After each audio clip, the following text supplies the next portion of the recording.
اور ان چیزوں کے پیچھے لگ گئے جو سلیمان کے عہد سلطنت میں شیاطین پڑھا کرتے تھے،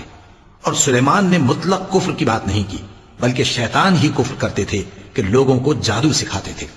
اور وہ یعنی بنی اسرائیل ان باتوں کے بھی پیچھے لگ گئے جو شہر بابل میں دو فرشتوں یعنی ہاروت اور ماروت پر اتری تھی، اور وہ دونوں کسی کو کچھ نہیں سکھاتے تھے جب تک یہ نہ کہہ دیتے کہ ہم تو ذریعہ آزمائش ہیں، تم کفر میں نہ پڑو۔ غرض لوگ ان سے وہ چیز سیکھتے جس سے میاں بیوی میں جدائی ڈال دے، اور اللہ کے حکم کے سوا وہ اس چیز سے کسی کا کچھ بھی نہیں بگاڑ سکتے تھے، اور کچھ ایسے منتر سیکھتے جو ان کو نقصان ہی پہنچاتے اور فائدہ کچھ نہ دیتے۔ اور وہ جانتے تھے کہ جو شخص ایسی چیزوں یعنی سحر اور منتر وغیرہ کا خریدار ہوگا اس کا آخرت میں کچھ حصہ نہیں، اور جس چیز کے عوض انہوں نے اپنی جانوں کو بیچ ڈالا وہ بری تھی، کیا اچھا ہوتا جو وہ اس بات کو جانتے۔ اور ان چیزوں کے پیچھے لگ گئے جو سلیمان کے عہد سلطنت میں شیاطین پڑھا کرتے تھے،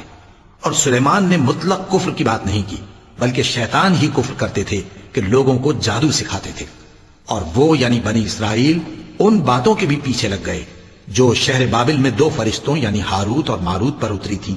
اور وہ دونوں کسی کو کچھ نہیں سکھاتے تھے جب تک یہ نہ کہہ دیتے کہ ہم تو ذریعہ آزمائش ہیں، تم کفر میں نہ پڑو۔ غرض لوگ ان سے وہ چیز سیکھتے جس سے میاں بیوی میں جدائی ڈال دے، اور اللہ کے حکم کے سوا وہ اس چیز سے کسی کا کچھ بھی نہیں بگاڑ سکتے تھے، اور کچھ ایسے منتر سیکھتے جو ان کو نقصان ہی پہنچاتے اور فائدہ کچھ نہ دیتے۔ اور وہ جانتے تھے کہ جو شخص ایسی چیزوں یعنی سحر اور منتر وغیرہ کا خریدار ہوگا اس کا آخرت میں کچھ حصہ نہیں، اور جس چیز کے عوض انہوں نے اپنی جانوں کو بیچ ڈالا وہ بری تھی، کیا اچھا ہوتا جو وہ اس بات کو جانتے۔